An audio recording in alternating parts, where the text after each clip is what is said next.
Okay, so our presentation is on Millard Fillmore. He was our 13th president of the United States, which in his case is an unlucky number, for he only served 3 years and was known as the unknown president. He was born the second of 9 children on January 7th, 1800 in Lake Cuyahoga, New York. Throughout his childhood, Millard could only attend school for 2 to 3 months at a time.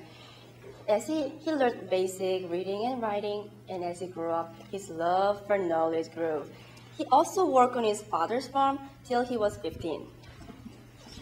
An old neighbor offered him a job of wool carding and cloth dressing. He said, "If you work for me for 3 months, I will make you my apprentice." He said, "Okay." Instead, he put him through hard labor, and at one point in time, he threatened to slice him down the middle while he was chopping wood. But he still stayed for 3 months, and of course, the job became more enjoyable, and he did become an apprentice. He was soon able to buy books and dictionaries to further his knowledge, and he soon became addicted to learning. Fillmore then fell in love with his school teacher named Abigail and married her, which is frowned upon nowadays. Together they had 2 children. They had a son named Miller Powers, who was born April 25th, 1828, and a daughter named Mary Abigail, born March 27th, 1832.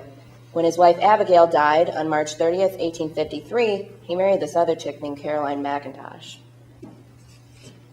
He worked under a prestigious judge in his late 20s as an apprentice. The law stated that he needed to shadow a lawyer for 7 years before he could practice independently. He shadowed one for 2 years and began working on his own. His town asked him to deliver an Independence Day speech, which he agreed to. As a result, many men were intimidated by his knowledge and charisma. He was very attractive and inspirational, so naturally many women were drawn to him. This created a lot of jealousy amongst the males.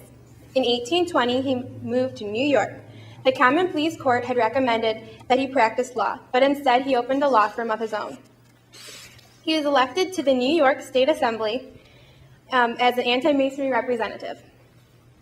He became the Comptroller of New York, which is basically a controller or overseer of all the actions in the organization. He was later elected as Vice President of the United States under the Whig Party, which is an anti-autocratic organization. He worked under President Zachary Taylor, and they had many disagreements while they were in office together. They disagreed on many issues, especially slavery, because it was so controversial at the time. Fillmore did not necessarily believe in slavery, but he felt it was required so that the South would be happy. Fillmore had a lot of influence over the Senate in regards to the Compromise of 1850. The Compromise determined the territory of Texas, declared New Mexico and Utah states, declared California a free state, and most importantly, passed the Fugitive Slave Law. The Fugitive Slave Law stated that all law enforcement officers and judiciary officials had to return escaped slaves to their owners. If they failed to do so, they faced a $1,000 fine. Also, people that housed, fed, or hid slaves faced 6 months in jail. This law was very controversial during Fillmore's time in office due to the separation of the North and South. The Compromise also abolished slave trade in the District of Columbia, however, it did not abolish slavery itself. Now, this is where Fillmore's bad luck started. You see, in office, Zachary Taylor ended up dying of food poisoning on July 9th, 1850. And as the vice president, Fillmore was obligated to fill in for him. And that is how he became our 13th president. Due to past disagreements, however, Taylor's entire cabinet resigned at his death. Fillmore asked them to stay for at least a month and, so that way he could take care of things and get settled in. They only agreed to stay for a week, so he had to put together an entire new cabinet within that short amount of time, and he did it in 2 days. Now, while in office, Fillmore engaged in several foreign affairs. He opened trade ports with Japan and helped the rest of the world become acquainted with once isolated island. Millard did little to amend Americans' relationship with Europe by supporting annexation of Hungary and preventing Hawaiian Islands from being taken over by Europe. Due to his unpopular decisions with the Compromise of 1850, Fillmore was not reelected for a second term.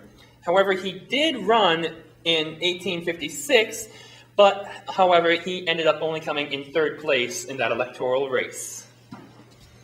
After his presidency had ended, Fillmore did many things. He began to travel the world and received an honorary doctorate degree from the University of Phoenix. He was one of the founders of the University of Buffalo, and he even founded the Buffalo Historical Society, which he became the first president of. His life sadly ended March 8, 1874, due to a stroke. Although Fillmore did not make the most popular decisions during his time in presidency, he helped America postpone the Civil War by working to please both the North and South.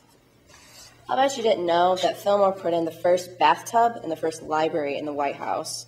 He was said to be the most handsome man in office, and really, you should see his pictures. He also loved bread and milk, and he ate this dessert 3 times daily. And that's our presentation. I loved it. I gotta tell you, I really thought it was good. I liked your energy. You kept me engaged the entire time. You took something that was not so interesting, Millard Fillmore, and you made it into something that was interesting. You engaged the audience. Speaking for myself, I really liked it a lot. Excellent energy in the opening. What's your name? Joe Repka. Joe, you did a great job. I really like, you have good diction when you speak. You speak slow enough that the audience can understand what you're saying. The tone was great. You emphasized all the right things. I really like your opening there. Really, you got my attention from the start. I liked when you guys all did the slice thing.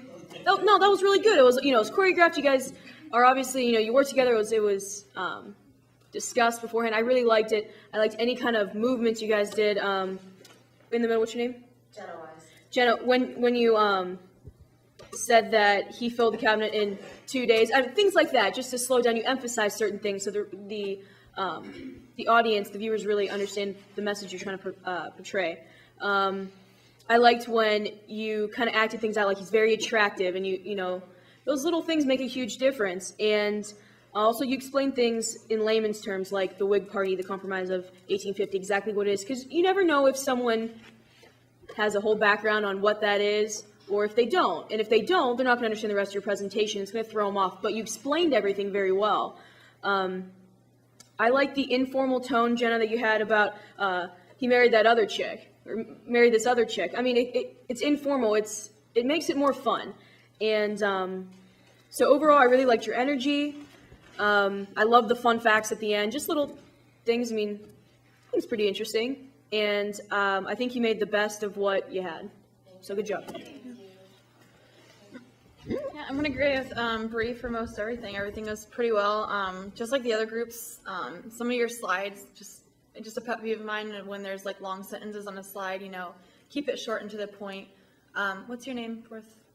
Christina, you did really well. Like she said, whenever, you're explaining some more difficult things, like stating something and then actually kind of giving a definition, but I could tell that you knew what it was, because when you explained it, you weren't looking at a note card. It was kind of like you were just like reassuring us as the audience that you knew what you were talking about. You weren't just up there reading cards. Everything was really great. I was impressed after reading your paper to see this type of a presentation. I thought it was pretty good. I liked how Bree pointed out before, you guys, the slice thing. You guys added personality to it. When you guys were talking. Another great thing I liked about you guys made great eye contact with us. Because you're actually trying to like engage us in. And when you make an eye contact, makes a huge difference in a presentation. So you guys actually did a very good job with that. It was very informative. I definitely feel I learned the most out of the 3 presentations. I learned the most out of this one. Guys, like night and day from your paper to presentation. And just a lot of things that I wish you would have taken the same energy, maybe the same layman's terms of describing what certain things are, and put those in your paper, just for fluency, just so your readers can comprehend what's going on. One of my pet peeves is the first time you use somebody's name, you use Millard Fillmore, but then you referred to him throughout the entire paper. The first half you used Millard, and the second half you used Fillmore, and then somewhere in the middle you kind of interchanged Millard and Fillmore by referring to him in one sentence, one in the other. So the biggest thing that threw me off, my biggest pet peeve, was the whole Millard Fillmore name thing.